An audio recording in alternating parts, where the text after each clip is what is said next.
just a few words of introduction. We're very happy to be working within the scope of a partnership with the town of Villeurbanne during the course of this event.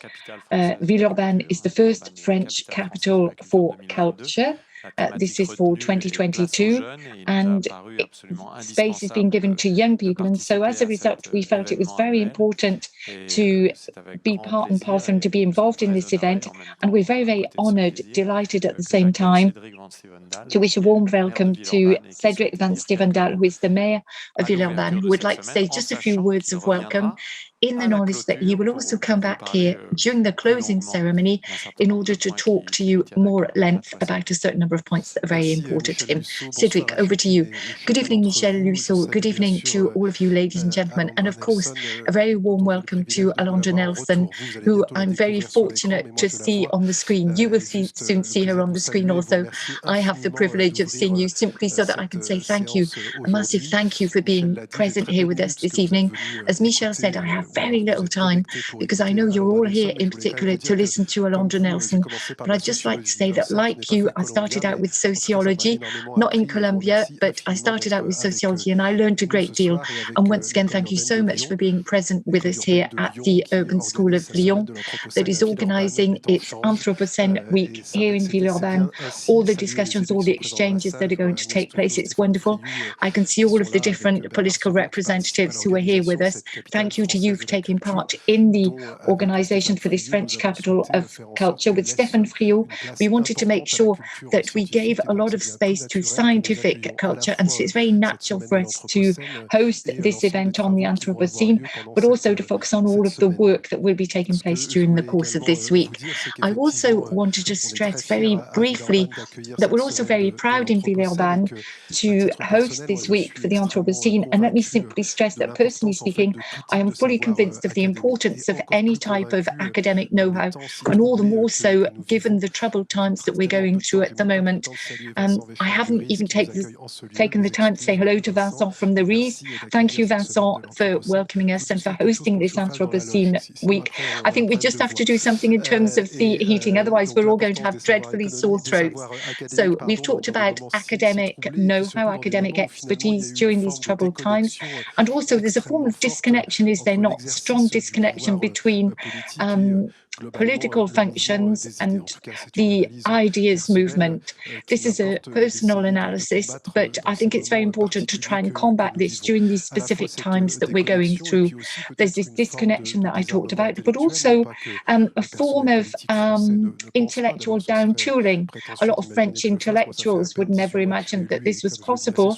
I was elected not long ago, and so I, of course, have a lot to prove and a lot of energy. But what is important is to fully understand the urgency to all become re-involved intellectually speaking for our territories, for our country, and globally speaking for this planet, our planet. And we know that it is particularly threatened and vulnerable at the current time. Another point I'd like to raise concerns the necessity for us all to make a concerted, constant effort in terms of interpreting our world, thinking about it. We all have converging or non-converging points of view, but it's very important to create space for sharing, for debate, and to talk about the future that we imagine, rather than simply shrugging our shoulders and saying the world will be what it will be. No, we need to think intellectually and politically, and we need to think seriously, not just caricaturing things on the social networks. It's important to focus on humanity so that we can guarantee our survival and that of the planet we live on. Very modestly, Villeurbanne is a town that has always attempted to pursue these objectives. We have a municipal objective, which is that of socialism, but we also want to create a bridge between the forum for experience and the forum for thought and for theoretical analysis. And so we have a historic tradition, and we talked with the speakers earlier on that you'll see at the round table at 9 o'clock, that have talked about popular universities and why they no longer exist. Well, in 1937, at this site here, we had this capacity opportunity to give space to thoughts, popular thought and analysis. And I think it's very important. So basically here in Villeurbanne, we have a fertile terrain for doing and thinking, and we always want to give plenty of space to thoughts. Giving space to thoughts, that's what I wish that you all have the opportunity to do during the course of this week. Michel Lussault, I know, has been very kind to say that I would be back here to conclude. And of course, we'll follow all the discussions very closely this week, because I think we all have a deep-seated need to re-enchant. The world we live in is a difficult world, and we need to have food for thought rather than being locked in our own minds. So it's up to all of us to play our role. So thank you, Michel, and all of the team for doing so. And once again, thank you, Alondra, for sharing your time with us and this very precious moment. So Michel Lussault, the floor is yours.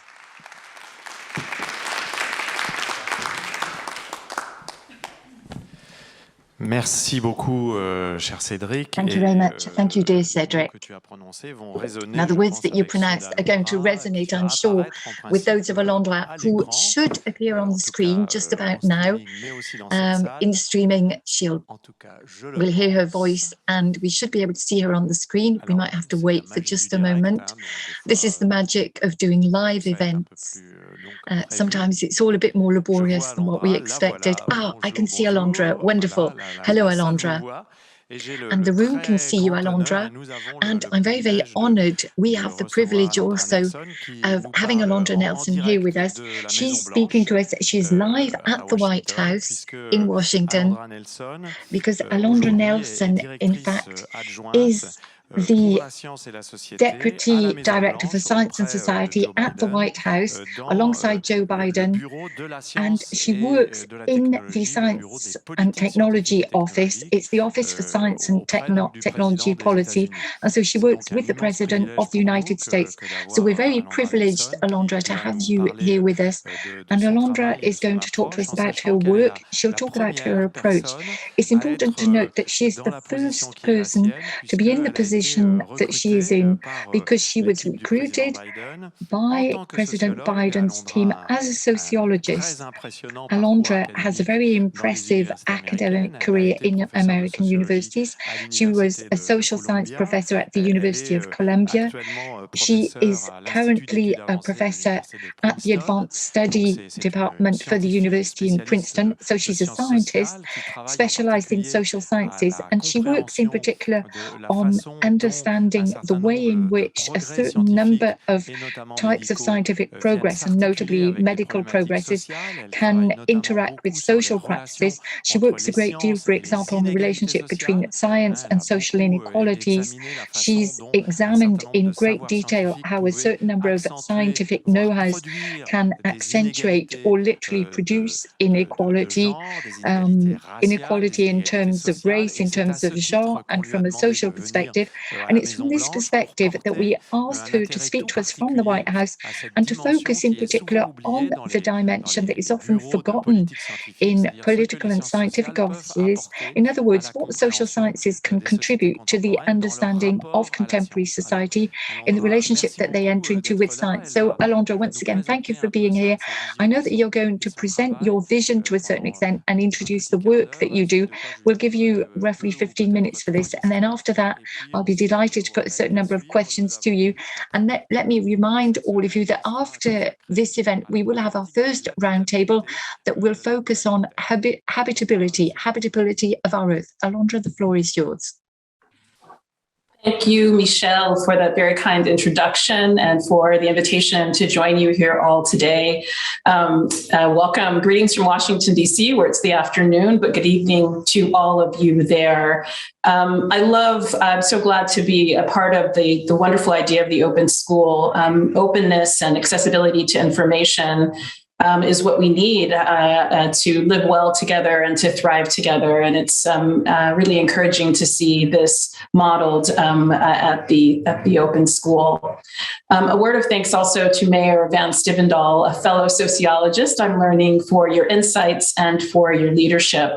And thanks as well to Cédric Dureau, an organizer for this gathering, who's been a longtime friend and collaborator, and to all who worked so hard, including the translator that's working with me to bring us together this evening.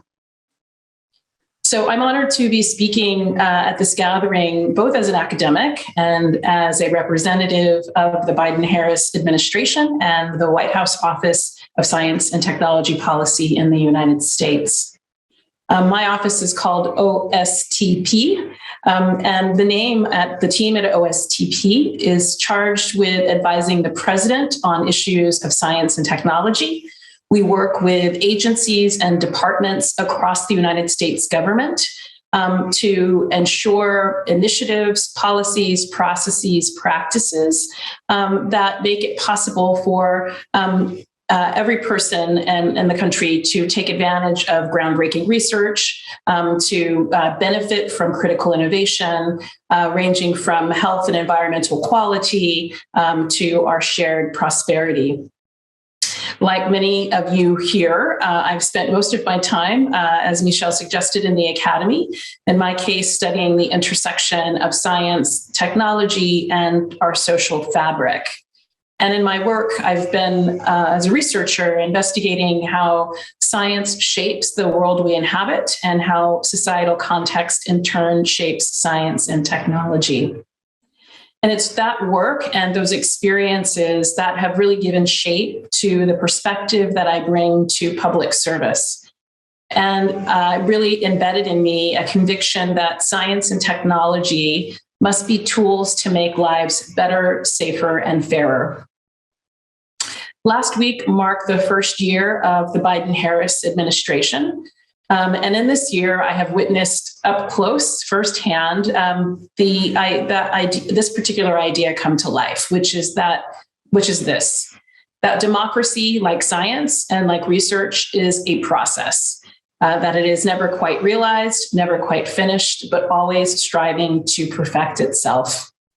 And indeed, things like the open school that you're participating in Lyon are part of this democratic process and part of the process that we must commit ourselves to thinking and debating and speaking with others about the world that we want to have in ways that we hope pull us closer to our highest ideals for our global community. When we stepped into office last January, we knew that there was a gap between these ideals and the way that science and technology were developing. And we knew as well that the bonds of trust in government and science had worn thinner and thinner in recent years. We knew that core values of equity, justice, and integrity were too rarely reflected in the science and technology that underpins our daily lives. We see this in a few things. We see this in the unprecedented access we have to data that at its best tells our stories in bright and vivid colors. But too often, that data and that information is being abused to track people's movements, to evict them from their homes, and to threaten their employment opportunities. We have powerful technologies, from artificial intelligence to genomics, tools that can help us answer important questions about the world and do important things in the world. But too often, the algorithms that drive these technologies are plagued by bias, unchecked and unregulated and programmed to exclude. And we have the tools to cure disease, to prevent human suffering, but too often those tools are out of reach. These are the kinds of inequalities that are unfolding in your country and in mine. And these are the kinds of injustices that are unfolding in the lives of the most vulnerable among us in particular. And it really falls to us as scholars, as citizens, to solve these problems. Because when we have the ability to alleviate suffering in the world, but do not, this actually isn't a failure of science, it's a failure of our political and social imagination. When we can break the bonds of oppression for others in the world, but choose not to, that's not a failure of engineering, it's a failure of conscience. And part of what brought me out of my academic world and into office was really recognizing that these tensions are the beauty and the burden of this particular historical moment. And the understanding that what we do now how we resolve these tensions, our ability to do better in the world with the work, the political and social work it takes to do that. How we resolve that tension is a referendum on us as a global community. It's a question of who we are and who we want to be as a global society. The core of our science and technology policy vision in the Biden-Harris administration is this. We are building a science and technology policy that sees solutions through the eyes of the vulnerable and sees innovation through the lens of those who have been most damaged by it. We're fighting to get technological development right, to bring development out of the shadows and into public view. My remarks today provide a little bit of a roadmap of what we've been doing over the last year to begin to restore trust in the institutions of government and science, and to do a kind of equitable science and technology policy that takes centrally the issues of equity, of vulnerability, and of marginalization as part of the work of our office. Our efforts to foster equity and trust in science and technology have proceeded in a few ways, including by protecting what's called scientific integrity, which I will say more about, and also by ensuring that data-driven technologies work for all of us. This work began in the first week of the administration in January 2021, when President Biden signed an executive order declaring equity as a whole of government priority on his very first day in office. So the language that you hear about in the Biden administration about equity is really the kind of cornerstone of all of the work. And so much of the work really issues forth through this value and this principle. In the same week, President Biden also issued a memorandum instructing us to help restore trust in government by shoring up policies and practices around scientific integrity, and which in the United States really refer to evidence, analysis, science in government and for the work of governance that is not interfered with, that is free of political interference. This presidential memorandum called for the creation of a scientific integrity task force and directed every part of the United States government to safeguard against interference in science and to embrace evidence-based policymaking with an understanding that there's lots of different ways of gathering evidence. Over the last year, the White House Scientific Integrity Task Force, which I oversee with my colleague Jane Lubchenco, engaged government, civil servants, government scientists, and the American public to better understand how we can prevent political interference in the work of science and evidence making. This task force reviewed policies and practices across government, including rules and guidelines of conduct, forms of communication, and the effectiveness of the forms of use of evidence and science. A big part of this work was listening to the American public. So you're here at an open school. The sort of culture of this kind of engagement is in some ways much more common in France and in Europe than it is in the United States. And so in some regards, the model of the listening session of public engagement, of public feedback, up early and upstream in policymaking was innovation for the work that we do, even if it's not for our colleagues in other parts of the world. Typically, the way that we collect information is in a very formal process, feedback from the public, a formal process in which professional advocates for certain positions write to the government long letters and the like. And in this process, we were asking people just to show up on Zoom and speak for 2 minutes. We gave people an email address where they could weigh in as well. We really tried to reduce barriers to entry for the American public into the work of policymaking and government. And so let me tell you a little bit about what we heard. We heard from the American public that they were concerned about conclusions that come from government science. They weren't sure that they could or should always trust them. We heard that the American public, more than ever before, is invested in making sure that decisions in government are guided by science, sound science, and technology. And we receive thoughtful, innovative ideas about how we can improve our scientific integrity policies and implement new and stronger ones. Restoring trust in government has implications for everything from climate policy to vaccine uptake, existential issues that demand open discussions and vigorous debate. Whether people are challenging policies or rallying around them, they must always have access to the facts, to the information on which they're based. Our strategy is to, and for more equitable science and technology policy, is to endeavor to be honest about the past, reasons for mistrust, policies that have not been successful, and the present to show our work. What is the data, the information, the evidence on which this decision is being made, and to be transparent in our work and encourage others in government to do the same. We are all aware that this has not always been the case in recent years, that there have been lapses in scientific integrity, including some very public examples. It was critical for us in our process to also hear from career-long civil servants and to hear from people who worked at agencies like the Environmental Protection Agency or the Centers for Disease Control and Prevention, or the so-called science agencies, but to also connect with other parts of government that aren't known for their use of science or their production of science, but who use evidence and science and technology-based tools. Just a couple of weeks ago, we produced the sort of fruits of this work and we released a landmark first of its kind report, the Scientific Integrity Task Force report.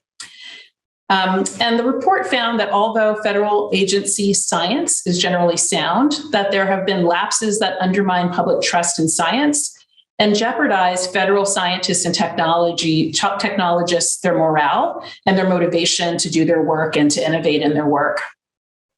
For example, as a hurricane was nearing landfall in the southeastern part of the United States in 2019, the task force highlighted the fact that then President Trump tweeted information contradicting official forecasts.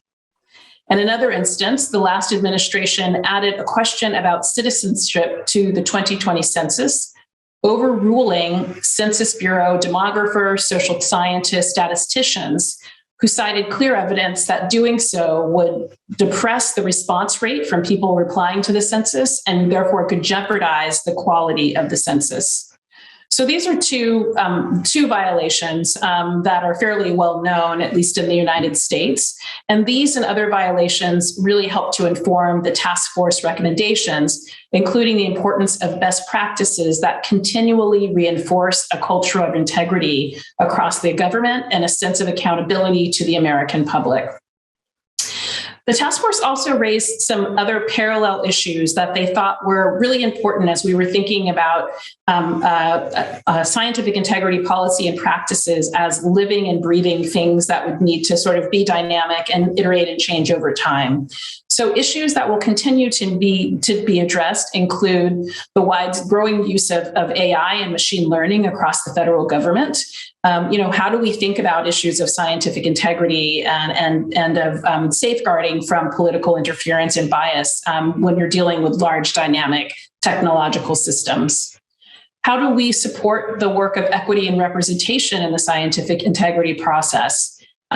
Making sure that every constituency working in science and government has the access that they need to information to do their work and feel comfortable, dissenting and speaking about their work. And how do we think about new and emerging modes of science, such as citizen science and community-based science, which have tremendous potential for strengthening and building public trust in science? So how can we think about the intersection between that and the responsibility of upholding scientific integrity in government? So this work has made it clear that now is the time to really inject new urgency into the work of scientific integrity and to make sure that the public can always see where information comes from and with the hope of beginning to restore trust in the findings and the policy that proceed from that. So that work of implementation is just getting underway. But even as we pursue those changes, we also need to acknowledge another major force causing people to lose faith and trust in science and government. That is technology, which for all its promise has given more people more reasons to be distrustful. We've been listening to a wide range of stakeholders about the impact of emerging technologies as well as scientific integrity. We've brought to the table people and communities who are rarely in the room where devices are programmed, where algorithms are written, and where inputs are made, but who are forced to live with those outputs nevertheless. And we've asked those individuals and many others from industry, from business, from civil society to share their experiences with us at the White House. And we've been talking to this wide array of groups, and there's been a kind of striking consistency across sectors. Time and again, we hear about people who have fallen victim to discrimination at the hands of artificial intelligence and machine learning. We've heard from communities who point to the fact that injustices can be baked into these technologies by negligence or even by design. We've learned a great deal from all of these candid conversations with scientists, with business professionals, with advocates, and with communities. But above all else, these discussions have laid bare a kind of vast architecture of bias and discrimination. The bottom line is that technology has the power to open, expand freedom, expand liberties, and to alleviate injustice. But too often it compounds bias and deepens inequality. And so we must be intentional in the sort of democratic values that we want technology to have. We cannot assume that those values will issue forth from the tools themselves. There's a gap between our values and our technology, and some people suffer as a result of this, and this simply will not do. At the same time, as is the case with so many issues in our interconnected world, we're obviously not the only country contending with these new and complex challenges. Every society on the planet is learning to navigate this new technological and moral landscape. We can learn from each other, and we can also ensure that some of our oldest principles around what it means to have a good society, the common good, are reflected in even our newest technologies. We can be a stronger voice for human rights across the world, even when we are honest about our deficiencies and working actively to fix them in the domain of rights.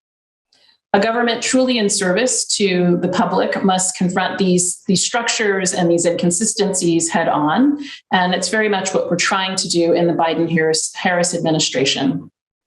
This is a moment, an urgent moment, to make sure that the basic protections of a free society carry over into our digital lives.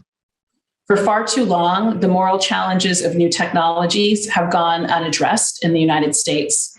It's time to lay out some rules of the road to articulate a democratic vision for our use of technology.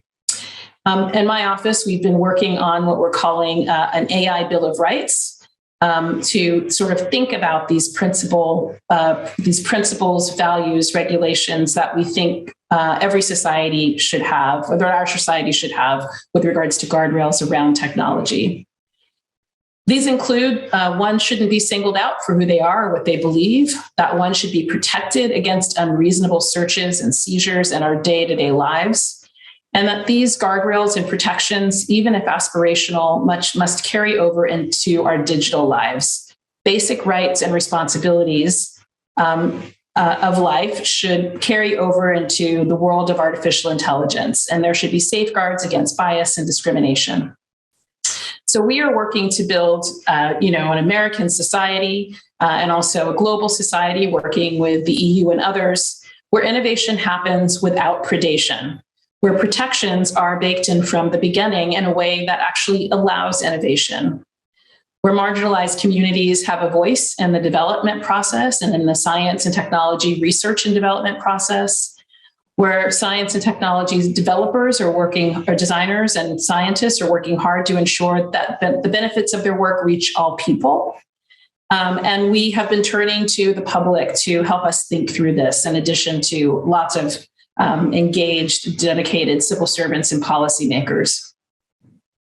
So these are, I think, big and necessary changes in society, but also in how we think about doing the work of government. How do we want to think about governing and creating policy with publics in a context of low trust? How do we think through that? How do we close the trust gap that has widened in recent years while still addressing the moral injustices of history? And that kind of tightrope walk is what's required of us as we face the unique challenges of this century and of this generation. This is the work and the vision in part of the Biden-Harris administration, an approach to innovation that is rooted in equity, integrity, and our common humanity. We have before us an extraordinary window of opportunity, a chance to take this moment of possible peril of all sorts, crises, which I know that we will talk about, and turn them into possibility. It's going to require us to be willing, in some instances, to write a new social contract, not just for this moment, but for the decades that lie ahead. This is a chance to ensure that the public is engaged in the everyday work of government and sees their needs addressed in our decisions. In many ways, this kind of public engagement, as I said before, is de rigueur in Europe. But in the United States, we are taking steps to also uplift this approach to our work. No matter the challenge, we need to keep up with our engagement in the public and ensure that our policy processes are always informed by the needs, sentiments, and the lived experiences of the people we represent. We are from safeguarding rights in the age of AI to preventing political interference in science and technology. We are bringing people and communities to the table who are rarely in the rooms where these types of decisions are made. A cohort that represents a diversity of the day-to-day experiences of American life, and that strengthens our efforts as we address the biggest barriers and hurdles of our time. So each of us have a role to play in this work, both in our local communities and in the global society. And I thank each of you for the role that you are playing in this work. I wish you a productive and successful conference. I am very honored and pleased to be with you as the conversation gets underway. And I thank you for inviting me to be here with you this evening.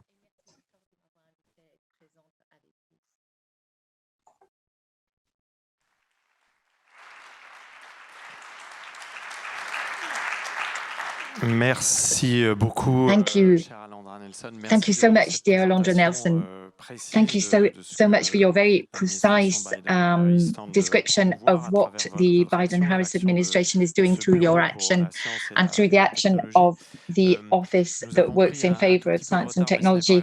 We are running slightly late, but it's been wonderful to listen to you. If you don't mind, I'd just like to put one question to you, one question so that to a certain extent you can go into a bit more detail. I know that you've worked a great deal in the past as a sociologist, and you reminded us of this. You've worked upon the way in which science can not only not solve the problems of society, but sometimes create additional problems. Notably, you've talked about how science sometimes can be the cause of discrimination, notably social discrimination, discrimination in terms of genre, racial discrimination. I know you've studied these subjects a great deal in your academic work, and you reminded us of the importance of ensuring that the links of trust be re-established between the citizens and the scientists and the political administrations, that be simply so that we're able to understand that science must not create discriminatory biases. Now, from this point of view, I'd like to ask you, after this year of experimenting, of experience that you have at the White House, how do you evaluate this very specific, unusual time period, given the pandemic, this time period that we're still going through? What role has science played, would you argue, in the way in which we've been able to confront this pandemic that is not yet over? Science, is it sufficiently well equipped in order to become a trusted tool in terms of preparedness policies for crises? This is a pandemic crisis, but we know that others could follow. We could think about the climate crisis, we could think about environmental crises. Very often we stress the fact that societies have to get ready for these crises.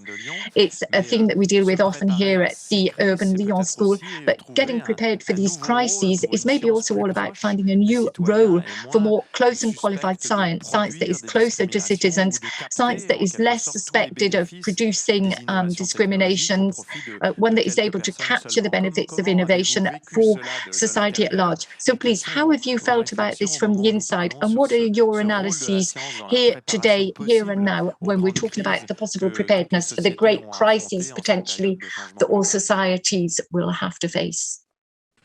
Thank you so much, Michel, for those nice comments. I think it summarized so much of what I was trying to say, and certainly the work that you all are engaged in at the Open School.